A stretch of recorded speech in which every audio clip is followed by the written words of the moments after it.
Welcome to the Fabulous 413. I'm Khalees Smith. And I'm Monty Belmonte. Congressman Jim McGovern is allegedly doing some actual McGoverning right now and couldn't join us for today's show. My dad sent a crying emoji when I warned him that he wasn't going to be here today. But rest assured, Congressman McGovern will be back next Thursday. And we'll ask that listener question about Ukraine then. But later in the show, we'll find out about a couple of events being presented by the Nolumbeka Project in Greenfield this weekend.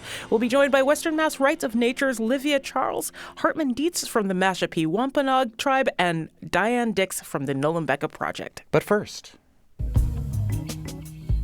Lisa Biggs is a performance studies scholar, actress, and playwright originally from the South Side of Chicago, whose work is grounded in questions about the role of the arts in movements for social justice, especially the work of theater and performance artists who are concerned about the lives and well-beings of Black women and girls. She was a member of the former Living Stage Theater Company in Washington, D.C., where she appeared in hundreds of improvisational theater pieces and facilitated art workshops. She's been a part of productions at the Kennedy Center, Arena Stage, African Continuum Theater, the National Black Theater Festival, and lots more. Dr. Biggs is the author of several original plays that reflect her passion for using theater and performance studies to unpack history, including Blackbirds, Butterfly Belongings, Vigilante Artist, and Memory is a Body of Water with Tanisha Christie. She was awarded a Knight Foundation Detroit Arts Challenge grant to develop and present a new stage play about women and girls in the '67 Detroit Rebellion. Afterlife premiered in Detroit in 2017 in conjunction with citywide events commemorating the 50th anniversary of the '67 uprising.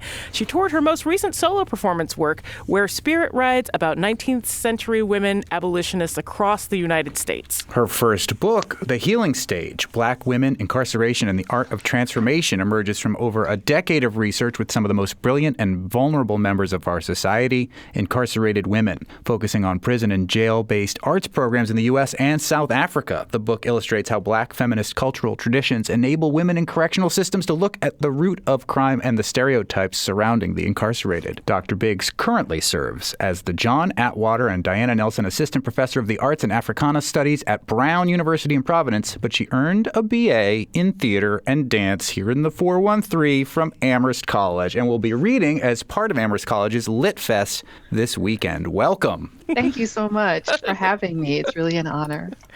So what was studying theater at Amherst College like?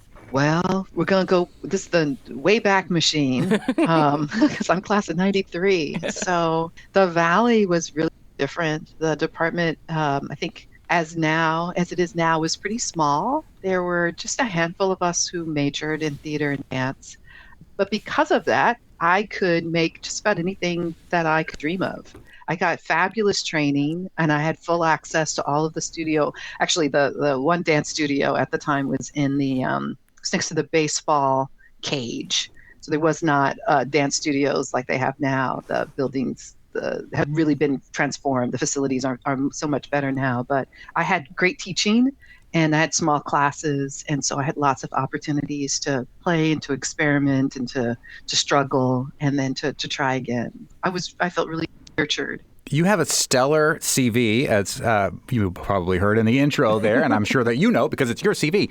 But I'm interested to know, because of all the incredible work that you've done using theater, what might have been inspirational to you as somebody who was growing up to show that, like, oh, I want to get into theater. I want to use my voice in this way. I want to bring my voice to the stage.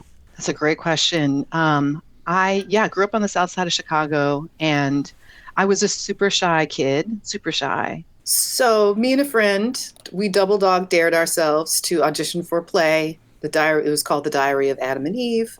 We were cast. I primarily played an animal in the garden, but the director took a big chance on me and said, "Hey, can you understudy the fourth Eve?" And I said, "Sure," pretty confident that I would never go on. And then that young lady got mono 2 weeks before the show opened. So I spent the next 2 weeks, when I wasn't in school or rehearsal, in my room, desperately learning my lines and rehearsing. And the day of the show came, I remember, doing my animal role in the garden for the first 3 scenes. And then I changed T-shirts from, animal in the garden to my T-shirt that said Eve. Yeah, big casting values here. Yeah, big money. It's all about the talent you bring to the stage. It's not always about the big budget production. It's true. It's true. As long as they know who is who. Yeah, and, right. and those T-shirts are showing them the way. Right. So, but what was incredible, that moment of putting the new T-shirt on, I didn't know it at the time, but it actually, like, it was transformative for me. I stepped on stage, I said my first line, and then I dropped into a state of flow. And I don't remember anything that happened after that, except at the end of the play with the last lines. I said the last lines. The other people joined me and whoever was playing Adam on stage. We took our bows, and that's what I remember next. I had a completely out-of-body experience, but in the best sense. I felt whole and complete and full and in control in ways that I had never experienced before. And so that low budget middle school production wound up being the thing that gave me, I got so much courage from it that I just kept looking for more and more and more opportunities. And then by the time I got to Amherst, I knew that I wanted to keep making theater. I couldn't have imagined that I would learn how to improvise and to dance there, or that I would have a chance to run up to Smith College and take classes there with folks, with Andrea Hairston in particular, that I could run to UMass and take classes at New World Theater at the time. So, once I graduated, I knew that I wanted to keep pursuing it. And so I worked for about 10 years as a professional actor, first in Chicago and then in DC. And I got to Living Stage out of really a desire to return to a practice of making original art and making art with people. When I was an undergrad, I developed a lot of short new shows that said things that I was not seeing in the media or on stage anywhere. I mean, it's the 90s, right? It's the time, it's the war on drugs. Most of the images of Black women are of maids, prostitutes, and crack addicts, and sometimes maids who are crack addict prostitutes. So, and it's crack novel. mothers. They're all one. They're all together in one body. Yeah. So I realized after I went to, I can't even tell you how many auditions for things, that I was in the wrong place. I needed to make art. I had stories that I wanted to tell, and Living Stage became a place where I could reconnect with that creative process. I mean, as the introduction shared, I co-facilitated or facilitated workshops with many, many, many people to help them tell their own stories through not the funny ha-ha kind of improv, but long form improv. But being there also reaffirmed and reignited my desire to tell stories. And so that's what I've been doing, trying to figure out how to pay the bills and pursue what I love. Aren't we all? We're speaking with Dr. Lisa Biggs, who will be returning to her alma mater this Saturday as part of the Amherst Lit Festival. Currently the John Atwater and Diana Nelson Assistant Professor of Arts and Africana Studies at Brown University. You've worked in theater companies in cities that have very long, rich Black theater traditions. Do you think that in your work that there are keystones to the Black performance that maybe surpass medium?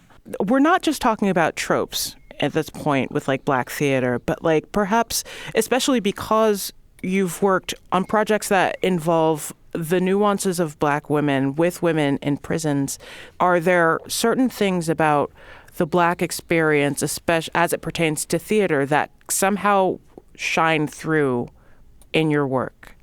I mean, there is, big commercial theater and people doing it, and God bless them. I realized when I was out there that I wanted to tell the untold stories, and I wanted to connect people with people who would never, ever see themselves on stage or on film. At the time, like I said, it's the 90s, and so most of the women are crack addicts, crack hoes, bad mothers, or kind of basically maids.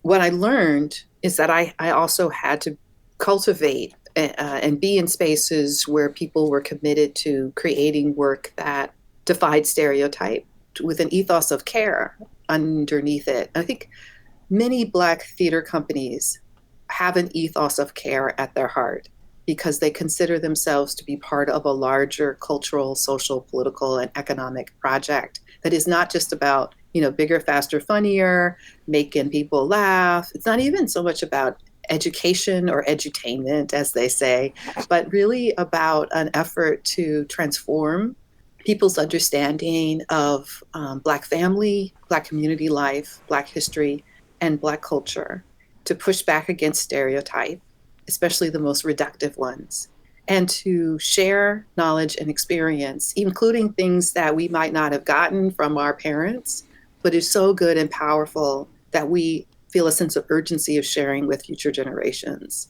So the kind of work that I'm interested in emerges from those legacies. A Living Stage was one of them, founded in the 1960s, multiracial arts company, but would overwhelmingly worked with low-income Black and Brown people, elementary school kids, kids in foster care, folks with serious disabilities of all ages, seniors.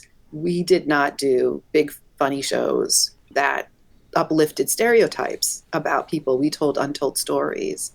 I mean, Living Stage's work, like I said, it was a multiracial company, but it stands side to side with theater companies that continue to exist all over the country that are committed to an ethos of care as political practice, and understand that theater is a space for care work and political organizing and transformation, and that women have an integral role to play in that.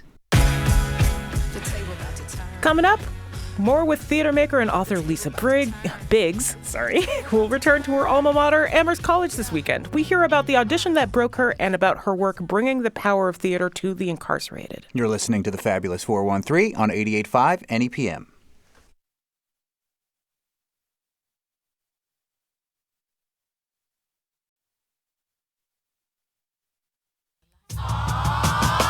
We're speaking with Dr. Lisa Biggs, whose first book is The Healing Stage, Black Women, Incarceration, and the Art of Transformation. She has a BA from Amherst College, where she will return this Saturday to talk about this book at the Amherst Lit Festival. In that ethos of care, your book is about essentially like theater therapy for incarcerated women. Was it some of those stereotypes, some of those auditions in the 90s that you encountered, that you went through, that led to your work with incarcerated women? Yeah, I mean, I would say the audition that broke me, it was for a National Coca-Cola commercial. 10,000 callbacks later, my agent calls me and says, "Hey, can you get down to the office in the next 10 minutes?" I'm like, "No, I cannot, but I can be there maybe in half an hour." And then he said, "Okay, great. And you'll need to be dressed like a Shirelle," meaning as like a chorus girl with shiny legs, high heels, big wig. I am at my part-time job at MCI WorldCom wearing a suit. I tell him, like, I think this is probably going to be a long shot, but sure, I'll go, because why not? I go. My audition consists of me walking in the room. They say, "Hey, can you say your name?" Lisa Biggs. They say, "Great, can you turn to the right?" I turn. "Can you turn to the left?" I turn. I look back to camera, and they say, "Thank you," meaning my audition is over. So without me even having a chance to say a word. So that was that final instance of, this is long before we have Me Too conversations going on. But that was the moment I said, I am not in the right place. I have so much more skill and insight and understanding about the world. And there's things that I want to say and that I want to explore. So I'm going to figure out how to do that. And Living Stage was one of those places where I learned to do that. Living Stage also really prepared me in ways I could not have anticipated for working with women behind bars. One of the groups that we worked with at Living Stage, they were women who were in a comprehensive drug and alcohol recovery program in a neighborhood near DC, Anacostia. It was one of the biggest suburbs. And the women came to Living Stage as part of this program called Crossing the River. And so during the day, they got therapy, individual and group therapy, for themselves and their families. They got to keep their kids with them on site. This model does not exist anymore because it was way too successful. Doesn't exist anymore. But part of the day, they also would come, like maybe once a week for 6 or 8 weeks, they would come to Living Stage and we would do theater workshops with them. And the work was not it was not therapy. Like none of us, we're teaching artists. We are not trained counselors. We have no degrees in drama therapy even. But what the people who ran Crossing the River understood was that the women needed other venues or mechanisms, expressive cultural practices, poetry, song, dance, to tell other aspects of story. Could have been about the things that they went through or not. That's the beautiful thing about theater, especially good theater. It invites us to reflect upon the past, our experiences and our dreams, and to story them in ways that are accessible to others. But if it's improv, there isn't a script. And so if you put something out in a scene or a monologue, or you sing a song, you make up a song and you say, that doesn't quite hit it. That's not exactly what I want to say. You can go back and repeat and revise. And I'll say what I witnessed as a young teaching artist in those sessions was how powerful it was for the women to not only to tell what they had experienced through a creative lens, but to witness what other people had been through before. Because anybody who's ever worked with anyone with a history of substance abuse, especially women, if you don't know, you quickly learn that the overwhelming majority of them are survivors of sexual assaults that happened when they were 10, 11, 12, 9 years old, certainly before they were 13. And that they turned to drugs and alcohol because no one believed them when they told, if they told, and that there were no other mechanisms accessible to them that helped them soothe the pain that they were living with. And that pain could be physical, but the psychological and the emotional, the shame, and the anger, the rage, the confusion of that traumatic event. The women I met through Crossing the River, 95% of them were also survivors of domestic violence. They had been the target of a fist or a backhand or a broom or a gun or a belt. And they had survived it. That's why they were in recovery. They had physically survived, and now they were trying to recover themselves and return to the person they would have been had that violence not happened. The theater work, by which I mean not only scenes and monologues, but the poetry and the dance, all these elements that can come together under the umbrella of a theater piece, of a play, they became vehicles through which they could explore their growing capacities and begin to identify the moments of constriction, the feelings of overwhelm, and to be able to create containers to hold those things. And then in sharing them with others, or even just with themselves and one other person, they came to realize that though they had been taught they were the only one, because that's what sexual violence, that's what, child molesters do to you. That's what, an abuser will do to you is try and convince you that you're the only one and to isolate you. That they were not the only one who had been through this. And the more stories they heard from each other, they began to have a growing sense of ease with their own stories and experiences. And then a sense of camaraderie that is unshakable to this day. I mean, the root of the book, I met some of the women who I met many, many, many years ago through Crossing the River. I reconnected with them, and I could do that because they stabilized in recovery because of that program. And Living Stage was a portion of that. But I didn't know decades later when I started researching the book and connected with them and started going with them to their local county jail, that they were teaching workshops that absolutely mirrored and repeated the things they learned at Living Stage with this new audience and with their additional information. In the jail setting where they were, the women they were working with were not getting the kind of comprehensive mental health care or support that they had gotten through this program in Anacostia. And so under those limited circumstances, though, they were determined, absolutely determined, to bring this art practice because of the way that it impacted them and the stories that they wanted to tell them about what they wanted to share with other women about what it takes to actually heal. Yeah, they understood by then, and they taught me that healing is, we have a kind of a Western model of healing, in which you get a diagnosis and then somebody offers you a cure, hopefully if it's a curable condition, but there isn't a single cure for deep poverty. There isn't a single cure for domestic violence. There's not a single cure for rape.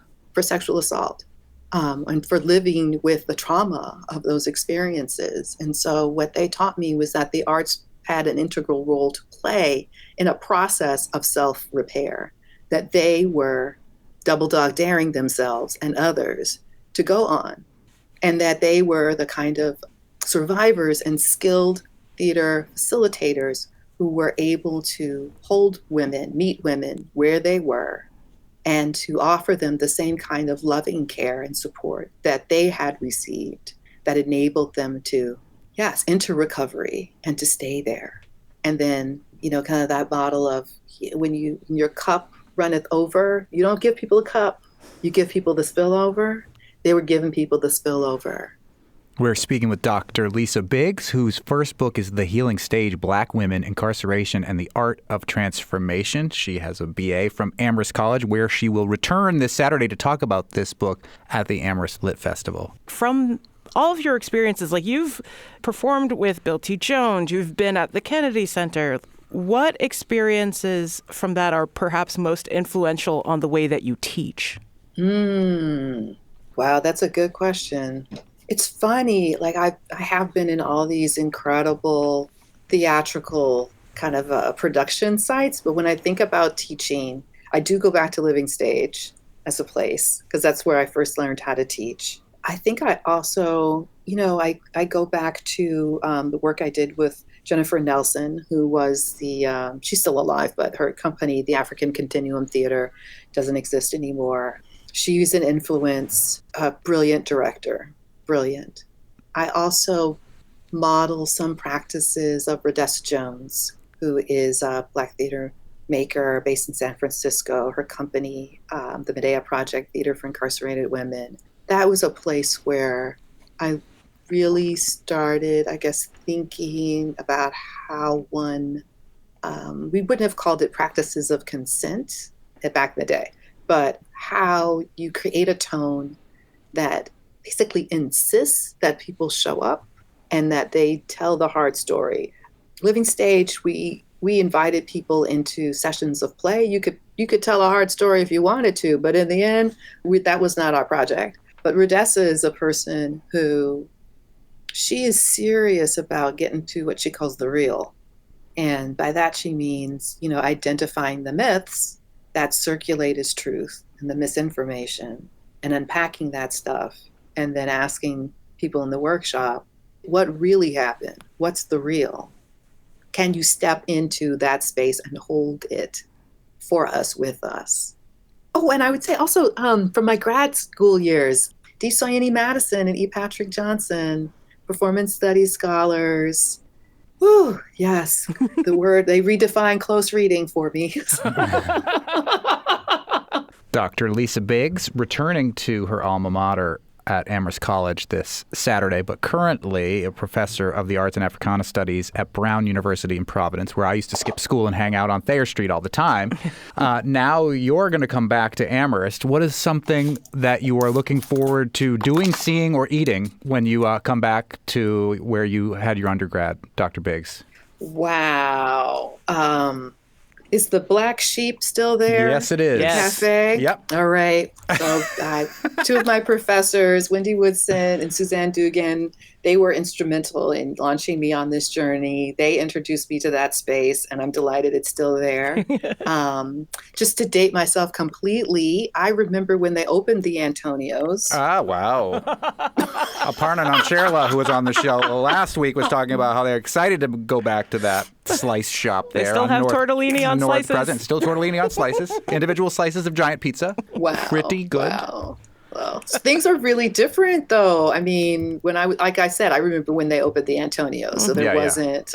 There was no Amherst Cinema, no the Drake back and all that. Maybe the old Drake was still there then. I don't know what that is. It was a bar.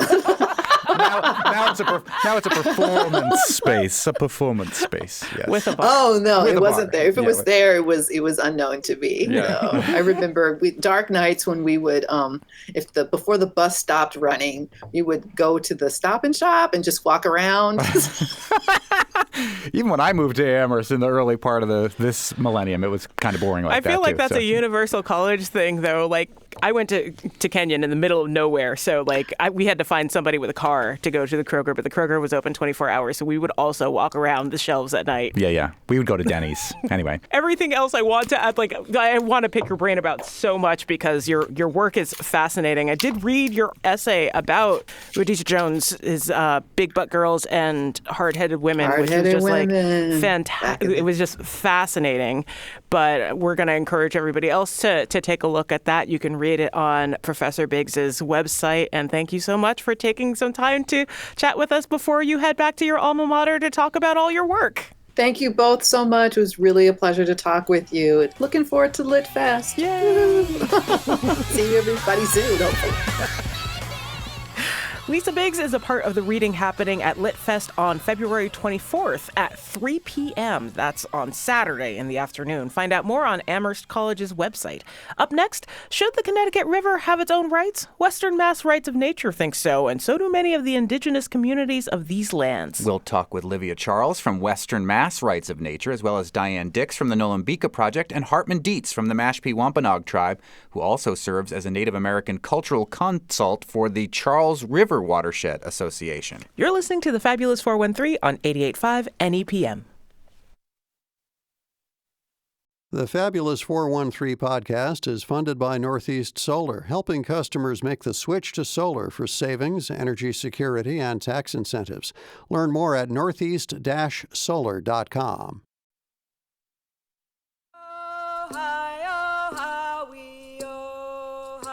Welcome back to the Fabulous 413. Tomorrow, Friday, February 23rd at 7 o'clock at Greenfield Community College and live streamed on YouTube, the Connecticut Rights of Nature for the Long River, Western Mass Rights of Nature, in collaboration with the Nolumbeka Project, invites you to this free presentation and discussion about rights of nature for the Long River, that many of us call the Connecticut River, led by Hartman Dietz, activist, artist, and member of the Mashpee Wampanoag tribe. Joining us from Western Mass Rights of Nature is Livia Charles. From the Nolumbeka Project is Dian Dix. And we are hoping to later be joined by the Mashpee Wampanoag tribe's Hartman Dietz, who also serves as Native American cultural consultant for the Charles River Watershed Association. That is hard to say. Yeah, and we think maybe the AT&T outage may be keeping Hartman Dietz away from the phone call. It is a real thing happening right now, people. Yeah, we are trying to work that out. But meanwhile, we'll talk a little bit with the folks that are helping to organize this event. Let's start with one of the organizing bodies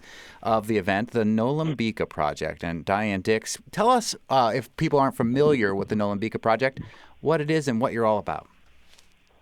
Well, we're a cultural group, mainly educational, regarding Native American affairs. We're non-tribal. And I wish I was on the website because I'm nervous. Don't be nervous. We won't bite. All right. Unless you ask nicely. Consent is important. Yes. Okay. All right. We're a non-tribal group that works to help people understand that there was history for the tribes in the Northeast that we never learned. It was pretty much wiped out. So what we learned in school was based on fiction. And we're trying to compensate for that by creating cultural and educational programs for the public and help decrease the divide. I know that one of the projects that Nolumbeka has been working on, apart from the two that we're going to talk about that are happening this weekend, is the battlefield study that's been going on in regards to what people might call the Turner's Falls Massacre. I know that there was a big article in the Montague Reporter last week about more developments about trying to uncover that particular history. David Brule, who is the president of the Nolumbeka Project, is a neighbor of mine, walks by my house pretty much every day with his beautiful dogs. But the purview of the Nolumbeka Project expands to where? What area are you covering there, Dian? Well, we're mainly covering the valley. Mm-hmm. The Connecticut River Valley here in Massachusetts. But overall, we honor Northeastern tribal heritage. And there is a relationship between the tribes that we've learned about, how travel from the coast where Hartman's people are from to here was a normal thing. It would take them 3 days, but they were here too. So trying to uncover the history that was lost to us for a very long time. We learned the story of the Pilgrims coming and having their first Thanksgiving, and that's all we learned about the tribes in the Northeast. And and we were also told they were all dead, that the tribes no longer existed, and that's not true either. So our celebrations, including the festival, are to honor that and celebrate their continued presence. One of the events will be happening tomorrow evening at Greenfield Community College at 7 o'clock. It has to do with the rights of nature and the rights of the Connecticut River. Now, I know the Connecticut River, especially not far from where the massacre happened in 1676, was an important gathering place for indigenous communities. And Western Mass Rights of Nature is an organization that's working to bring rights to the Connecticut River, from what I understand. Livia Charles is from Western Mass Rights of Nature. Tell us about Rights of Nature as a global movement and your role in this in Western Mass. Yeah, especially because I don't think people necessarily understand this isn't just a regional thing. This is a global movement to reintegrate Indigenous and Aboriginal lands and spaces back to the people who were originally there. Yeah. Well, hi. Thanks so much for having us. So Western Mass Rights of Nature is a group that formed about a year ago in this region. And like you said, we're just a chapter of this sort of larger rights of nature movement. And so our group's sort of effort is to bring about, and as well as the rights of nature movement in general, is to bring about legal and cultural changes to recognize the rights of natural entities, which includes their right to exist, thrive, and to flourish and to evolve and be restored. So particularly like what we've been working on are kind of two things. One has been this more pressing issue around the relicensing of high-impact hydropower facilities along the Connecticut River and advocating for the river in those relicensing processes. And then we're also, just kind of the more general effort to bring about cultural change to recognize our interdependency with the river, the fish, and the rest of the natural world. Just recognizing our embeddedness within Earth systems rather than seeing ourselves as separate and superior to the natural world in these natural entities. And that's kind of like the ideas, the philosophies that are behind the rights of nature movement. And those stem from Indigenous knowledge systems. So it's very connected with also advocating for Indigenous rights and sovereignty. And like you said, there are cases all across the world. So there are over 450 rights of nature cases across the world. And just in the United States, over 100 communities and Native nations have passed rights of nature laws. So it's super exciting, and we're excited to be a part of it here locally. It's really cool that this is a collaborative effort, not just with the Nolumbeka project, but with local conservation efforts in the Connecticut River Valley. Can you talk about let me rephrase this to be, has it been different working with the Nolumbeka project as opposed to other conservation organizations that are not primarily indigenous focused?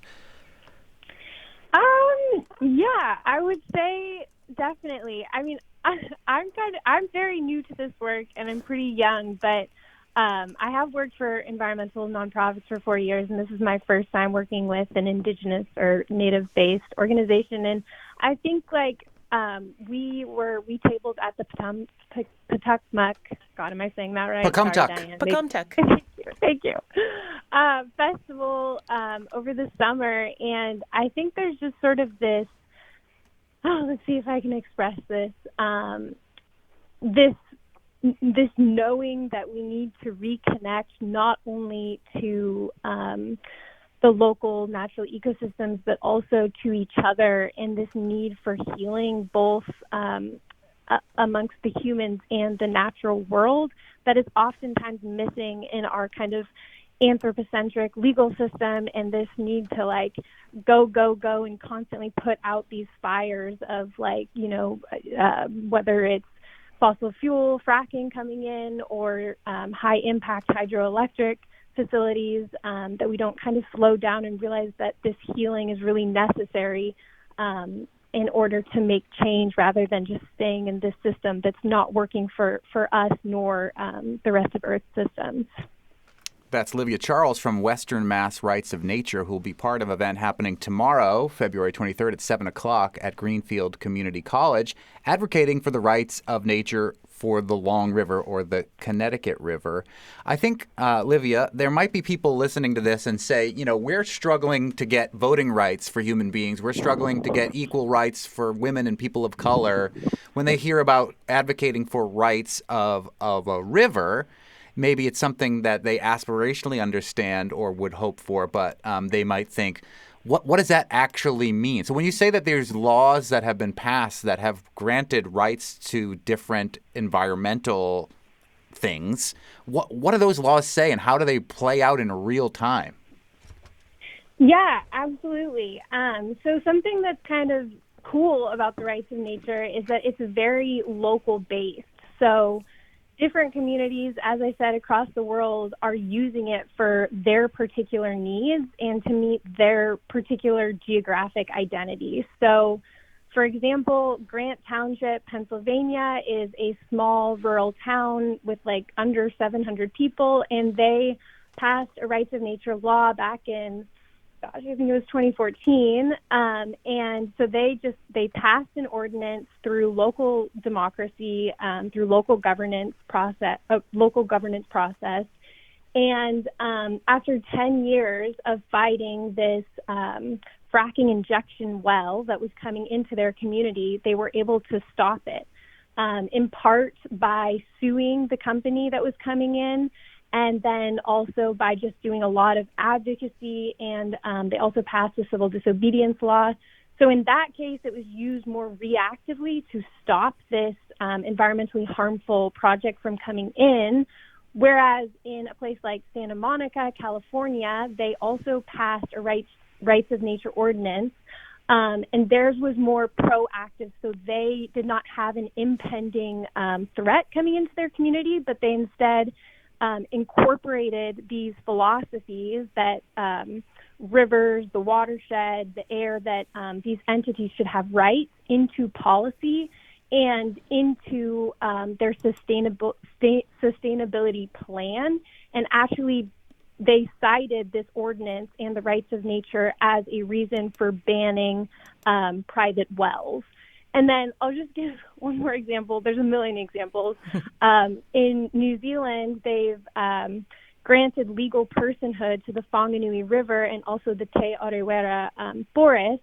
The Maori iwis or tribes have done this.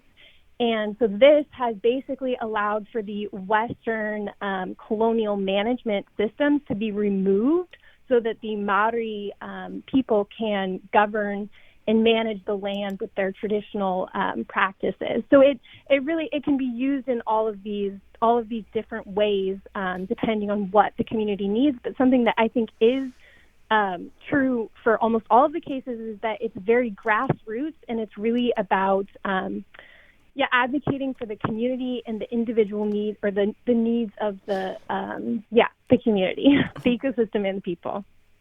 People might remember, and this was a story that was much lambasted as like the most Northampton-y story of all time, but there was a Buddhist priest who happens to be a Northampton resident, who happens to be part of a speaker series that we'll be focusing on Monday's show with Ilan Stabans, who made these cherry trees in Northampton she, as a Buddhist priest, gave them and granted them their personhood on Warfield Place, ultimately as an attempt to try to get the city of Northampton not to cut down the cherry trees. City of Northampton did cut down the cherry trees, but it's an interesting conversation that's come up in other ways. And we are speaking with Livia Charles from Western Mass Rights of Nature. You mentioned the Connecticut River, and I've mentioned a couple times Turner's Falls, Great Falls, Wissahickon, depending on how you want to call it. There are real threats with a relicensing of that dam.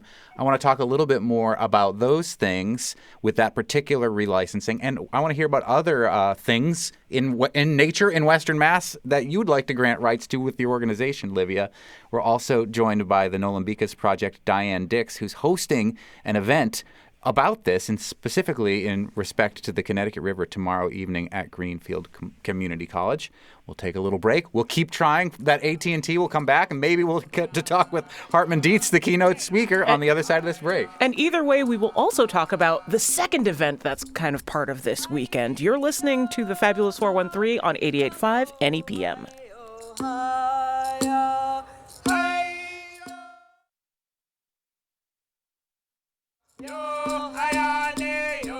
Welcome back to the Fabulous 413. I'm Monty Belmonte. And I'm Clee Smith. Tomorrow, Greenfield Community College, Rights of Nature for the Long River with Western Mass Rights of Nature in collaboration with the Nolumbeka Project.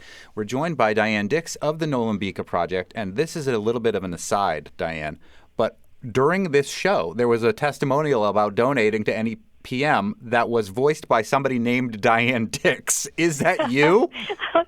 I thought that was deliberate. Yes, that was me. So it was not deliberate. It was not intentional. We had no idea. And I heard it, and I was like, Dian Dix? I think she's coming on the show later. So I guess this amounts to a full disclosure. We appreciate your contribution, but we should say it has absolutely nothing to do with why we invited you on. Neither of us really knew that had happened. We had no idea that was going to happen today. It's just a fun happenstance. I know the other. It was a fun happenstance. And I also wanted to say I'm disabled, and Katie Wright came from the station to my living room to do that interview. Come on. Very sweet. Shout out to Katie Wright. That is wonderful. Yeah. A great little story. Okay. Now that shameless plugging and full disclosure is over, back to business about the rights of nature. Well, I'm glad you brought that up because I'm sorry that Hartman isn't here so that he can speak for himself. Something that I want to understand, but I cannot because I wasn't raised that way, and that is the indigenous connection to nature. That somehow the culture that we were raised in didn't help make us feel. We always felt that separation. Mm. With nature. We always felt the dominance over nature, or maybe we didn't feel it, but that's what we were taught. I totally agree. In addition to everything else. In the 1970s, I met a man named Byron Dix, and he and Jim Mavor wrote a book called Manitou. It was published in 1988, and that helped me learn in my head what it is that's different from our culture and the indigenous culture. And Manitou is basically that there is a spirit in everything. And, to be working on this rights of nature, this, with the Western Mass Rights of Nature means a lot to us because it brings the cultures together, and if I can't learn it, if I can't be raised with that kind of tradition that Hartman speaks so eloquently about in his writings and in his words, that maybe having events like this, and like the Pocumtuck Homelands Festival, which is held at a very significant place, culturally, historically, and spiritually, to the native nations of the Northeast, because many came here from all over the Northeast to this region, the Pocumtuck region, every year to share in the fish runs at the falls. So there is a deep connection, I think, between the Rights of Nature work and the Nolumbeka Project. And the Nolumbeka Project teaming up with Rights of Nature of Western Mass for this event tomorrow at GCC. You've mentioned the falls at Great Falls, where the Pecumtuck Homeland Festival happens in the fall, and Wissatinawag as being this gathering spot. The relicensing of those dams there will have a major impact on the river. I live on that river. I live and watch the canal that is always full while the river is often very, very low. This is one of the issues your organization is helping to fight for, Livia Charles? Yes, it is. That is a big part of our work, and advocating for the river and its rights throughout this process. And actually, just today, we were notified that the comment period for the public to, comment on the license has started. So if you go to Western Mass Rights of Nature's website, pretty soon we'll be putting up a link or something to where people can go and make comments about these facilities, which, like you said, will be extremely, extremely harmful for the river and the ecosystem and the fish. So we're advocating for the river in that. Is it possible that some of those comments might be obtained at this event itself, like either in the comments from people watching the live stream or written down when people come to the event? Yeah, that is a really good question. I actually don't know, but I think tomorrow at the event we will definitely be talking about this and providing information about how people can leave comments. But yeah, I don't know. I would just say go to our website, and also the Connecticut River Conservancy is a good resource to find out more about that and how you can get involved with that. There are a bunch of major community stakeholders that have been working or trying to work with the utility company to come up with some sort of fair or healthier compromise. Before we go, we were hoping to talk with Hartman Dietz. We think it has to do with AT&T, that perhaps we couldn't get through to him. He was standing by. He was emailing us, and then we called him a million times and went right to voicemail. But he and Asa Peters from the Mashpee Wampanoag tribe are doing another event at GCC on Saturday, gathering an Eastern Woodland social dance. That's another event that is sponsored by the Nolumbeka Project. And the event about rights of nature is tomorrow night. Both of them are happening at Greenfield Community College. Yes, 7 o'clock tomorrow night, Greenfield Community College. Livia Charles from Western Mass Rights of Nature, thank you so much. And Dian Dix from the Nolumbeka Project, an NEPM supporter. Also, thank you so much. Thank you. It's worth noting that when we launched this show a year ago today, we asked NEPM, it's our birthday. We asked NEPM listeners to tell us what they thought was fabulous about the 413. And we're lucky because we still hear from you about it pretty frequently. We got an email today from Amy Melbourne, who writes, Western Mass is fewer cars, more stars. Ah, the constellations. Living in several just west of Boston communities for 35 years, as a young and then middle-aged adult was endlessly engaging. But later, the crowded roads for both very short or longer urban trips seemed increasingly to be wasted time and energy. I watched my dad make that commute from Norton to Lexington. It took him like an hour and a half every day for this 15-mile commute. Yeah, my dad would go from Roxbury to Belmont. Yeah. And it took like an hour and some change. She continues. In our most recent place there, in a particularly lovely, safe outlying town, we were under one of Logan Airport's jet flight paths. Every third Sunday, starting at 6:20 a.m., and then every 20 minutes, the jets would fly in low and loud in the preparation for landing. It sure was a shorter ride to Logan than from Western Mass, but like many out here, happily, I don't have to fly out of Logan often, and so glad to now be skipping the nearness of that flight pattern. Thank you for inviting us to pipe up, dear fabulous 413. Very sweet letter from Amy Melbourne. And yes, I much prefer flying out of Hartford whenever I can help it. It's just nicer. Yeah, and easier. And easier to park. Friday on the Fabulous 413, a touch of high fashion in Holyoke. At the new brick-and-mortar store on High Street, we'll hear about the mission of Paper City Fabrics. Live Music Friday takes us out of our studio and into the Chicopee practice space of the bass and drum punk rock duo Film and Gender. We'll hear about CSA Week and talk about the economic impact of farm shares with CISA and Rivershed Farm in Amherst. And the Wine Thunderdome gets homegrown and into the NEPM kitchen, perhaps. What? Yeah. I'm Monty Belmonte. I'm Khalees Smith. We'll see you tomorrow on the Fabulous 413.